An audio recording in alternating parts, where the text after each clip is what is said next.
The Legend of Zelda turns 35 this year, and its anniversary already happened over the weekend, and Nintendo completely ignored it and didn't even post a picture or tweet anything at all, and the fans have been kind of speculating what's going on here. And we've all been expecting a Nintendo Direct to drop for Zelda specifically, as lots of games have leaked and pretty much all been confirmed, and we're just waiting for Nintendo to announce something. But why did they miss the anniversary, and what are they waiting for, and how long are they going to be waiting? But before we get started, if you guys enjoyed today's video and all the information on Zelda, make sure you leave a like and subscribe to stay up to date on all things Nintendo and Zelda's anniversary. Also, feel free to join our official Nintendo Land Discord where you can chat with me and other subs about all things Nintendo. So Nintendo is clearly waiting to have this Direct. Why are they waiting? It's unconfirmed and we really don't know why, but Nintendo still hasn't announced anything about this anniversary, and it's one of their bigger franchises, actually their top 3, so why are they not showing anything off for this anniversary? Well, I think a lot of it has to do with timing, and one of those timing things I think has to do with Breath of the Wild 2. Nintendo has just announced for a second time during this Direct that there was not going to be any news on Breath of the Wild 2 yet. They were still working on it and still, getting some stuff done, and that production was still moving smoothly, but it just wasn't time to reveal anything. And maybe that's just because they wanted to save that special announcement for the end of a Zelda Direct. It just makes sense. Why would you have a Zelda Direct and not even touch on one of the biggest Zelda games coming to the consoles very soon? They might need some time to work on this a little further before they can reveal it, while pushing back the Zelda 35th Anniversary Direct, so that this way they can have that trailer inside this Direct and end it on a high note. But I think we all expected Nintendo to show off this sequel at E3 this year. Why would they wait to show it off at some type of Zelda Direct before E3? I don't know, but we're just gonna have to wait and see if this is actually part of E3's presentation or separate. Now, Mario's 35th Direct is a completely different situation. It just so happened to land on a Friday, which worked perfectly for Nintendo. And this time, Zelda's landed on a Sunday.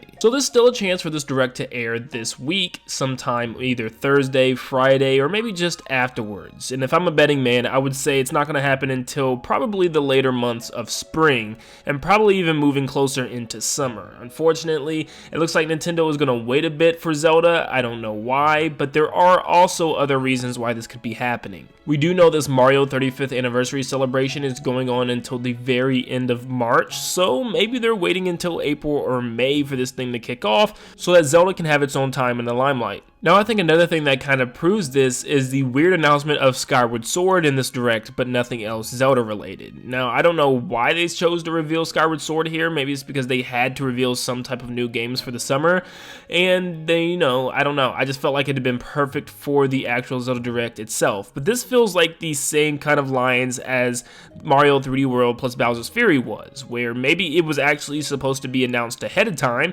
but they had to cram everything into that one Mario Direct. And we still have the triple collection pack or whatever that we can get for Zelda and some other Zelda games as well, but this looked like this was going to be a part of maybe a Zelda Direct if they didn't have a general Direct. But this is fine, they got this out of the way, which also to me means since this is already shown off, we're probably not going to have anything Zelda related for a little bit. Maybe they show this off ahead of time, because I would not see in any way, shape, or form we have a Zelda Direct a couple of weeks after the Nintendo Direct and they just showed Skyward Sword when they could have just held on to this game and showed it in the Direct. And the same thing with Age of Calamity DLC. It was kind of weird that they already showed that, and that could have been something that was also given to us through a Zelda 35th Anniversary Direct. Now, we might just get more information through that Direct about Age of Calamity, and maybe even more information about Skyward Sword, stuff that we don't know, or stuff that they might be adding to the game that we don't know. But we're probably just gonna have to wait a little bit longer until we get that information, since we've already gotten some Zelda info in the recent Direct. But how do we know these games are coming and what is coming? Well, there's been a lot of trademarks recently, not only just leaks, but trademarks from Nintendo on old Zelda games such as Phantom Hourglass and even Wind Waker and Twilight Princess. So we could pretty much confirm that these games are coming. And if I were a betting man once again, I would say that there's going to be another 3-pack the same way that Mario 64, Super Mario Sunshine, and Super Mario Galaxy operated. And in the same vein, we're probably going to get Ocarina of Time, Wind Waker, and Twilight Princess, which would be a lot of fun, and there's some of the biggest Zelda games for us to get. Now, what about Phantom Hourglass and any other game that could possibly be added to the Switch, such as Majora's Mask, or maybe even the Seasons and Ages games? Well, there actually is a rumor that next year we'll be getting the Ages and Seasons games remade in the style of Link's Awakening for the Switch, and that would be really cool. Maybe that's something they announce for next year as well. But I seriously can't figure out where Phantom Hourglass, and if they do Spirit Tracks, where will those games be? Like, are they going to be retail games? Are they going to be games just thrown on the eShop randomly now?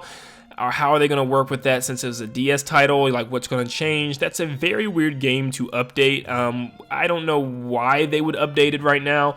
Clearly something's happening with it, but it doesn't have to be the game. It could be toys, it could be stickers, it could be anything revolving the game, so it's hard to tell right now, but I'm holding to my ground. I don't see how in the world that Phantom Hourglass is going to happen in any way, shape, or form on the Switch, but Nintendo has surprised us in the past, so what's new? But these collection of games is probably not going to be anything super mind-blowing. You know, thankfully we've already got these games remade for the most part with Wind Waker and Twilight Princess on the Nintendo Wii U, and they look pretty daggone good, especially Wind Waker, but I don't know about Ocarina of Time. I would say they choose the OG original version the same way they did Mario 64. I don't think they touched the DS version for some reason. Nintendo's weird and they're not going to do it. But I am almost 100% sure that they're going to go with the classics. Nothing's going to change. It's going to look just as average as Mario 64 did.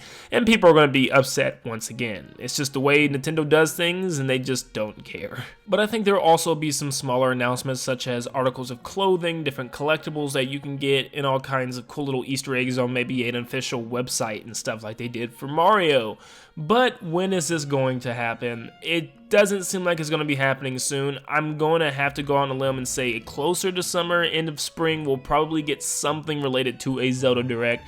But do not worry, the Zelda Direct is definitely coming. Almost everybody is confirmed to announce that these are games that are coming to the Switch. You know, we're going to get Wind Waker, we're going to get Twilight Princess. The Switch is an ultimate Nintendo console to play what seems like almost every Nintendo game that's come out in the recent, decades. So I can't wait to get my hands on these past Zelda games along with Skyward Sword that releases this summer. And if you guys are excited about that game and any of these Zelda games I announced today, make sure you leave a like and subscribe to stay up to date on all things Zelda and see where the heck this Zelda train is taking us and when we're finally going to get that coveted Breath of the Wild 2 information. But thank you guys so much for tuning in, and like always, I will see you all on the next one. See you guys.